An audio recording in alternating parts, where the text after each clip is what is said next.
Filipi 3 ayat yang ke-10. Yang ku kehendaki ialah mengenal Dia dan kuasa kebangkitannya dan persekutuan dalam penderitaannya, di mana aku menjadi serupa dengan Dia dalam kematiannya, supaya aku akhirnya beroleh kebangkitan dari antara orang mati. Demikian firman Tuhan. Kalau kita ingin dibangkitkan, kita harus mengalami yang namanya kematian. Yesus mati satu kali untuk menebus dosa-dosa kita. Dan karena kematiannya, hari ini kita semua diselamatkan atas segala dosa dan pelanggaran kita. Dan karena kebangkitannya, kita beroleh pengharapan akan hidup kekal. Bahwa maut telah dikalahkan. Dan kemenangannya diberikan kepada orang-orang yang menyerukan bahwa Dialah Mesias, Sang Juru Selamat. Jika Anda ingin mengalami kuasa kebangkitan Kristus dalam hidupmu, dengar baik. Mari belajar untuk mematikan keinginan dagingmu. Belajar untuk mematikan keinginan hawa nafsumu akan dosa. Mari belajar menyangkal diri. Yesus memberikan teladan dalam hidupnya. Dalam Matius 16 ayat 24. Kita baca sama-sama. Lalu Yesus berkata kepada murid-muridnya, setiap orang yang mau mengikut aku harus menyangkal dirinya, memikul salibnya, dan mengikut aku. Dulu saya waktu baca ayat ini, saya tidak mengerti apa maksudnya harus pikul salib. Apakah kita juga harus disalib seperti Kristus? Tapi bicara soal menyangkal diri, kita tahu bahwa Yesus yang maha kuasa, Dia ada di tahta bersama dengan Allah Bapa. Tapi Dia mau turun ke dunia, mengosongkan dirinya, mengambil rupa seorang hamba dan menjadi sama dengan manusia. Yesus tidak mempertahankan kesalahannya dengan Allah. Tapi Dia mau turun ke dunia dan merendahkan dirinya dan taat sampai mati di kayu salib buat kita semua. Menyangkal diri bicara soal begini. Bukan lagi tentang apa yang kita mau. Bukan tentang apa yang saya mau. Tapi biarlah kehendaknya yang jadi dalam hidupku. Amen. Belajar menyangkal diri tidaklah mudah. Karena ketika kita belajar menyangkal diri, kita harus mengalahkan ego, keinginan kita, mengalahkan kehendak daging kita untuk melakukan kehendak Bapa, mengalahkan nafsu dosa kita dan taat melakukan firman Allah. Apakah mudah? Tidak mudah. Tapi apakah bisa? Pasti bisa. Yesus memberikan teladan yang luar biasa, bahwa Dia taat sampai mati. Tidak akan ada kebangkitan kalau Yesus tidak pernah mau mati buat kita. Dengar baik. Saya ingin bukakan bagaimana Yesus mematikan keinginannya sendiri. Bahwa salib bukanlah kehendak Kristus tapi kehendak Bapa bagi Dia. Lukas 22 ayat ke-42 kita baca sama-sama. Ya Bapakku, jikalau engkau mau, ambillah cawan ini daripadaku. Tetapi bukanlah kehendakku, melainkan kehendak-Mu lah yang terjadi. Kalau kita lihat ayat ini, kita tahu jelas bahwa Yesus tidak ingin melewati salib. Bahwa Yesus tidak mau sebenarnya. Tapi Yesus belajar berkata gini, jikalau engkau mau, ambillah cawan ini daripadaku. Tetapi bukanlah kehendakku, melainkan kehendak-Mu lah yang terjadi. Ayat 44 kita baca. Ia sangat ketakutan dan makin sungguh-sungguh berdoa.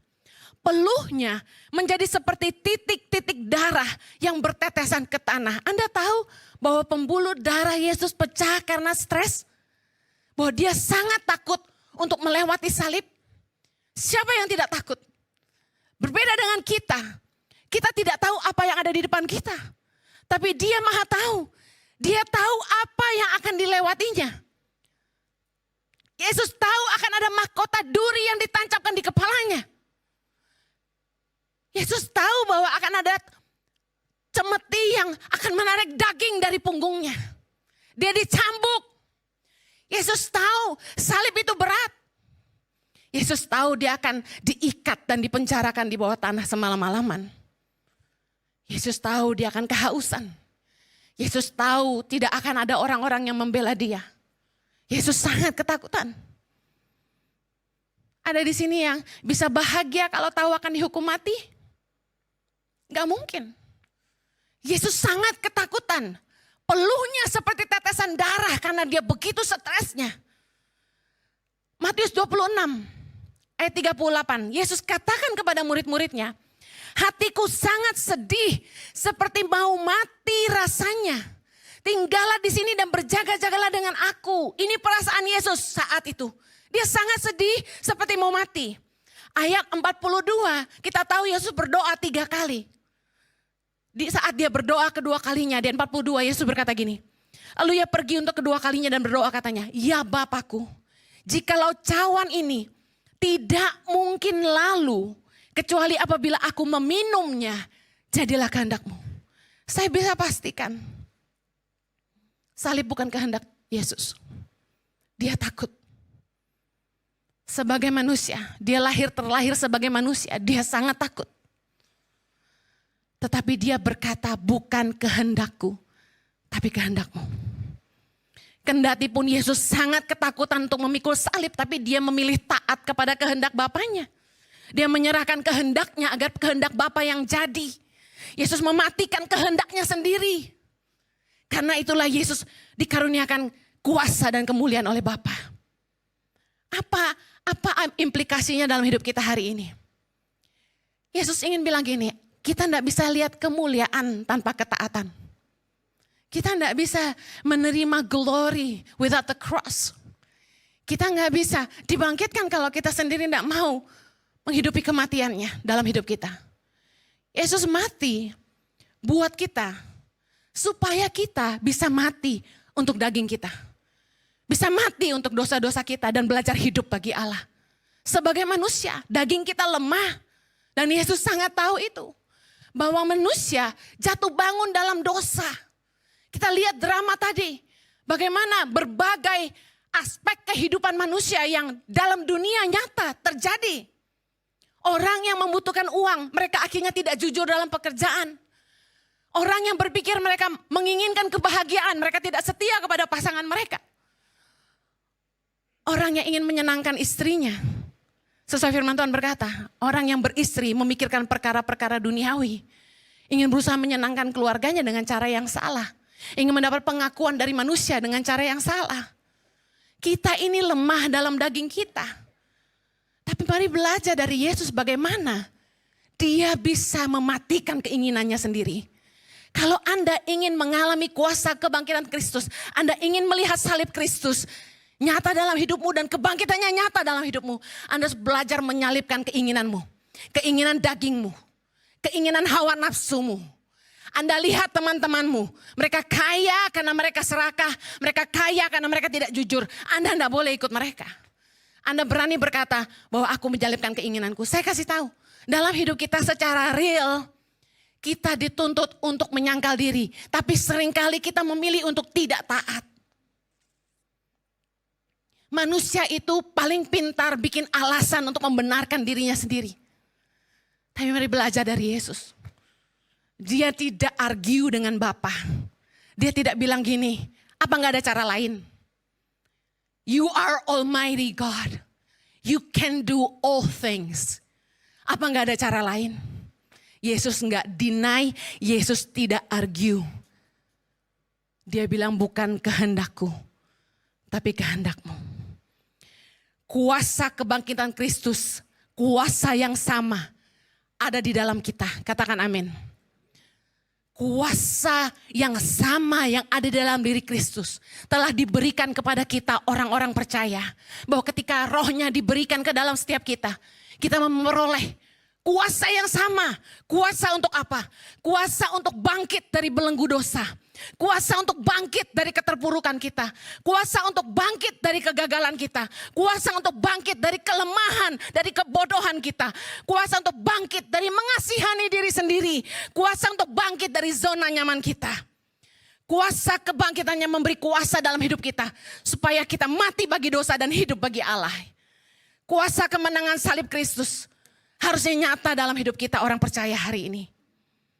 Setiap kita dalam hidup ini kita punya salib. Yesus berkata barang siapa ingin mengikut aku harus menyangkal dirinya. Menyangkal daging, keinginan hawa nafsu, keserakahan, kesombongan. Dan kita harus pikul salib kita. Apa salibmu hari ini? Mungkin salibmu penyakit bawaan. Mungkin fisik yang tidak sempurna. Mungkin pasangan yang tidak pernah berubah. Yang egonya terus menyalibkan kita. Mungkin salibmu, Anda tidak punya keturunan. Mungkin salibmu, Anda terlahir, Anda tidak pernah kaya. Mungkin salibmu, Anda diperlakukan oleh orang-orang di sekitarmu dengan tidak adil. Mungkin Anda punya orang tua atau pemimpin yang tidak sempurna. Bahkan mungkin salibmu adalah panggilan Tuhan dalam hidupmu.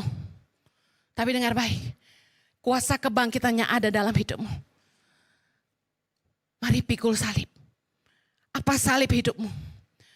Saya percaya bahwa salib yang Tuhan berikan dalam hidup kita adalah proses untuk membentuk kita dan membawa kita masuk dalam rencana Allah yang sempurna. Kalau memang salib itu Tuhan izinkan ada dalam hidup kita, jangan kecewa sama Tuhan. Jangan kecewa, jangan menyalahkan Tuhan. Dengar baik, tujuan salib itu ada dalam hidup kita. Supaya kita mati bagi dosa dan belajar hidup bagi Allah. Dan melihat kemuliaannya dinyatakan lewat hidup kita. You know, Tuhan bisa mengubah penderitaanmu menjadi kemuliaan. God can turn your misery to be your victory. Kuasa kebangkitan Kristus mengubah penderitaan kita jadi kemenangan kita. 1 Korintus 15 ayat 43. Ditaburkan dalam kehinaan. Dibangkitkan dalam kemuliaan.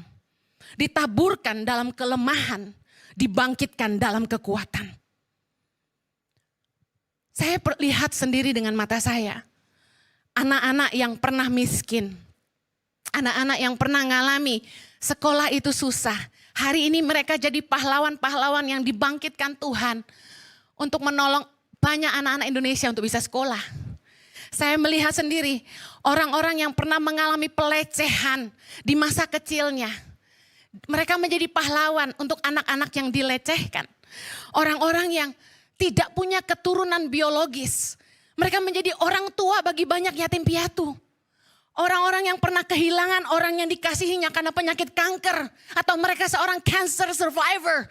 Mereka menjadi pahlawan untuk para penderita kanker. Dengar baik, apa salibmu hari ini? Kalau engkau tahu bahwa engkau punya Tuhan yang memberi kepadamu kuasa untuk bangkit dari keterpurukan. Tuhan dapat mengubah deritamu jadi kebahagiaanmu. Tuhan dapat mengubah penderitaanmu jadi kemenanganmu. Tuhan dapat mengubah masa lalumu yang buruk menjadi kemenangan dan kebanggaan bagimu hari ini. Dengar baik. 1 Korintus 6 ayat 14. Allah yang membangkitkan Tuhan akan membangkitkan kita juga oleh kuasanya. Tuhan dapat mengubah titik terendah Anda hari ini menjadi titik tertinggi Anda apabila Anda mau bangkit dengan kuasanya. Saya sempat merenungkan ayat-ayat ini, saya bilang, Tuhan susah banget khotbah buat Paskah. Karena ayat-ayat ini kalau dibaca, kita bukan gak pernah baca, tapi implikasinya apa dalam hidup kita.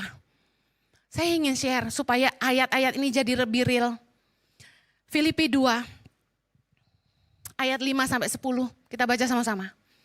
Hendaklah kamu dalam hidupmu bersama menaruh pikiran dan perasaan yang terdapat juga dalam Kristus Yesus. Yang walaupun dalam rupa Allah tidak menganggap kesetaraan dengan Allah itu sebagai milik yang harus dipertahankan. Melainkan telah mengosongkan dirinya sendiri dan mengambil rupa seorang hamba dan menjadi sama dengan manusia. Ayat 8. Dan dalam keadaan sebagai manusia, ia telah merendahkan dirinya dan taat sampai mati. Bahkan sampai mati di kayu salib. Itulah sebabnya Allah sangat meninggikan dia dan mengaruniakan kepadanya nama di atas segala nama. Ayat 10. Supaya dalam nama Yesus bertekuk lutut segala yang ada di langit, yang ada di atas bumi, yang ada di bawah bumi. Dan segala lidah mengaku Yesus Kristus adalah Tuhan bagi kemuliaan Allah Bapa. You know, there is no glory without cross. Tidak ada kemuliaan tanpa salib. Banyak kita pengen dapat kemuliaan. Banyak dari kita ingin dipromosikan.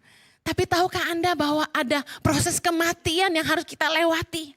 Saya ingin akhiri dengan kesaksian hidup saya supaya ini lebih real. Dengar baik, year in year out kita selalu merayakan Paskah. Tapi apakah kuasa kebangkitannya nyata dalam hidup kita? Waktu saya dapat panggilan Tuhan untuk menyelamatkan generasi. Januari 2006, saya mengambil keputusan untuk mengajak suami saya pulang ke Indonesia setelah 10 tahun di Australia. Memulai kembali hidup kami, itu tidaklah mudah. Karena manusia, selalu yang penting adalah harta. Yang penting semua cukup. Kita punya pemasukan yang pasti. Kita sudah enak, sudah nyaman. Rasa nyaman adalah musuh terbesar kita untuk melakukan kehendak Allah. Dan waktu saya dan suami ngambil keputusan pulang ke Indonesia, tantangan berikutnya bukan hanya harta, bukan hanya kehilangan harta, kehilangan penghasilan, tapi tantangan berikutnya adalah serangan dari keluarga. Tidak ada satu orang pun yang mendukung pilihan kami. Semua orang mentertawakan kami. Semua orang merendahkan kami. Saya dibilang gila. Anda lihat Tangan Pengharapan hari ini, tapi Anda harus mengerti keadaan saya waktu itu. Seorang perempuan, seorang istri, baru melahirkan anak kembar. Mau apa sih? Terlalu banyak mau, tidak ada puas diri. Anda pasti mengerti waktu itu. Mertua mulai marah, orang tua mulai marah, tidak ada yang mau tolong kami. Kami kehilangan penghasilan karena meninggalkan Australia. Kami harus bergantung dari keluarga. Saya orang yang tidak pernah mau jadi beban. Saya orang yang tidak pernah mau minta-minta. Dan saat itu saya berada di posisi yang sangat rendah. Di titik terendah hidup saya, di mana saya hanya berharap dan mengandalkan Tuhan yang memanggil saya. Saya hanya bisa mengandalkan kebaikan dan kemurahan hati dari keluarga saya. Saya menumpang tinggal di rumah mama saya. Dan saat waktu Tuhan panggil saya untuk menolong anak-anak di Indonesia, pergi ke pedalaman-pedalaman di Indonesia. Anak kembar saya baru berusia 2,5 tahun. Dan saya baru melahirkan anak baby saya yang baru berusia 1 bulan ketika saya mulai ke pedalaman Indonesia. Kalau Anda seorang ibu, Anda tahu perasaan saya. Tapi firman Tuhan berkata, Matius 10 ayat 37. Barang siapa mengasihi bapak atau ibunya lebih daripadaku, ia tidak layak bagiku. Dan barang siapa mengasihi anaknya laki-laki atau perempuan lebih daripadaku, ia tidak layak bagiku. Barang siapa tidak memikul salibnya dan mengikut aku, ia tidak layak bagiku. Barang siapa mempertahankan nyawanya, ia akan kehilangan nyawanya.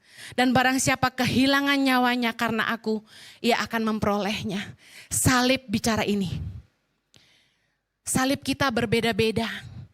Salib saya adalah panggilan saya. Semua orang mengecam saya. Perempuan, seorang ibu. Kamu harusnya di rumah ngurus anakmu. Kenapa kamu tinggalkan anak-anakmu? Anda tahu pertanyaan orang paling banyak apa? Bagaimana mengatur waktu dengan anak-anak? Semua orang mencari titik lemah saya. Saya kasih tahu, penderitaan saya merintis Tangan Pengharapan adalah meninggalkan anak-anak saya dari kecil. Saya pikul salib ini tidaklah mudah. Setiap kali saya mau berangkat ke pedalaman, saya peluk anak-anak saya sambil menangis. Karena mereka masih sangat kecil. Dan saya sebenarnya tidak suka pergi meninggalkan mereka. Tapi saya menangis dan saya bilang saya mau taat sama Tuhan. Karena Tuhan bilang gini, barang siapa mengasihi anaknya laki-laki atau perempuan lebih daripadaku, ia tidak layak bagiku. Barang siapa tidak memikul salibnya dan mengikut aku, ia tidak layak bagiku. Saya salib keinginan saya sendiri. Saya salib keinginan saya untuk tinggal di rumah. Saya salib keinginan saya untuk bisa jadi wanita normal seperti yang lainnya, yang bisa duduk ngopi dengan teman-teman dan tungguin anak di sekolah. Saya pengen menyalibkan daging saya karena saya tidak punya kemewahan untuk menikmati yang perempuan lain bisa. Saya tidak punya uang yang cukup untuk merawat diri. Saya tidak punya uang cukup untuk beli apa saja yang saya mau. Tapi saya menyalipkan daging saya dan pakai uang saya untuk menolong anak-anak di Indonesia. Tiap minggu suami saya kasih saya uang dari persembahan kasih dia khotbah. Saya bawa ke kampung untuk bantu ibu-ibu di sana supaya bisa beli makan buat anak-anak mereka. Saya beli kain tenun mereka yang hari ini di rumah saya cuma ada di lemari dan tidak jadi apa-apa. Saya kasih tahu, apa salib saya? Saya kehilangan anak-anak saya. Hari ini Chloe Zoe berusia 17 tahun jalan 18. Anda tahu apa yang mereka bilang sama saya? Mereka bilang mereka tidak punya ikatan emosional dengan saya. Mereka sayang saya sebagai mama. Mereka bilang, Mami, it's not that you are not a good mom. Bukan karena Mami bukan Mami yang baik. Tapi saya tidak punya ikatan emosional sama mama. Saya tidak ingat saya punya memori sama mama. Mama tahu, waktu mama tidak pernah di rumah kami sangat sedih. Mama kirim kami ke sekolah minggu, mama kirim kami ke gereja setiap minggu. Papa cuma taunya suruh-suruh kami ke gereja. Tapi sebenarnya kami sangat menderita. Karena sebenarnya hanya 2 alasan kami ke gereja. Kami ingin sama-sama mama. Dan kami ingin dengar mama khotbah. Tapi sepanjang kami besar, mama tidak pernah ada. Karena mama khotbah buat orang lain di belahan dunia sana. Mama tidak pernah ada sama kami. Anak saya tidak lahir baru. Belum lahir baru. Sampai hari ini. Mereka datang ke gereja itu mereka hanya diam dan tidak mengerti. Anda tahu mereka bilang apa sama saya? Waktu kami berdoa, kami tidak rasa apa-apa. Waktu di gereja semua orang memuji dan menyembah Tuhan, kami tidak rasa apa-apa. Kami ke gereja karena disuruh papa.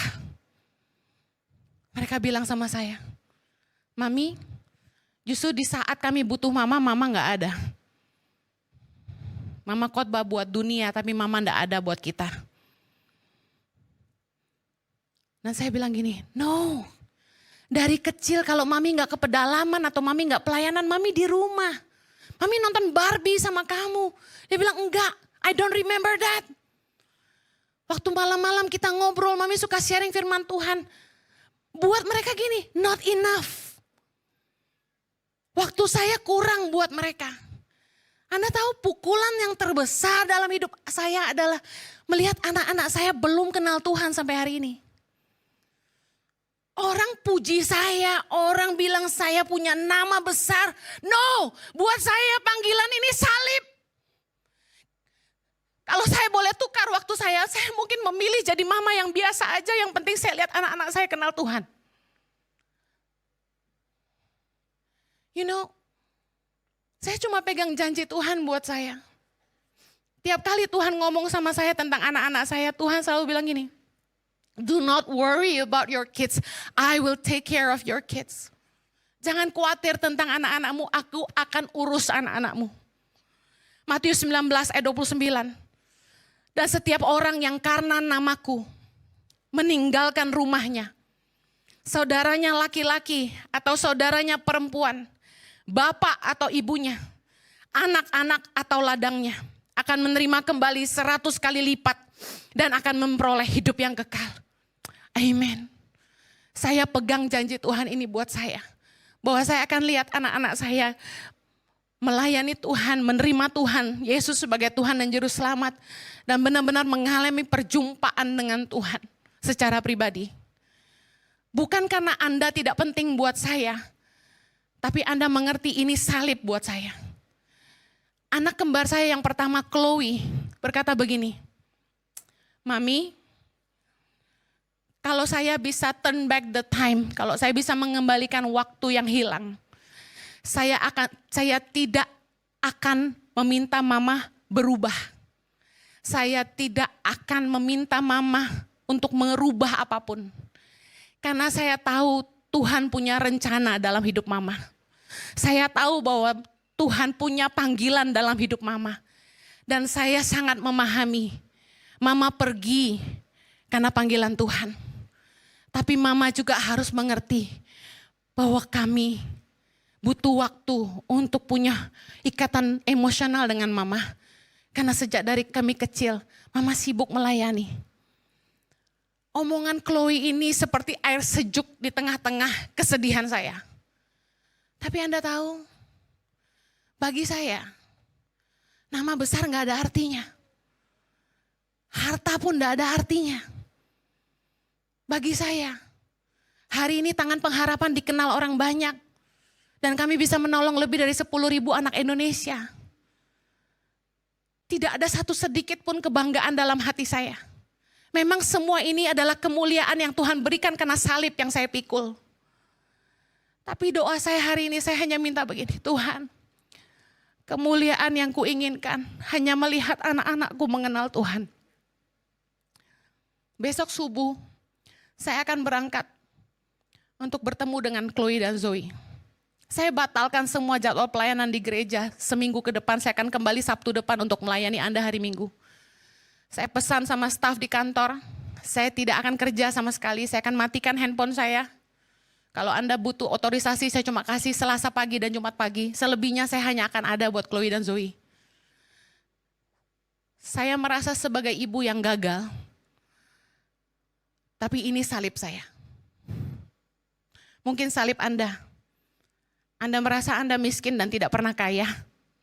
Anda tidak bisa seperti yang lainnya bisa beli apa saja. Bisa beli rumah yang mewah. Mungkin Anda punya salib yang suamimu tidak sayang sama kamu. Suamimu tidak setia meskipun kalian kaya. Mungkin Anda punya salib penyakit. Mungkin Anda punya salib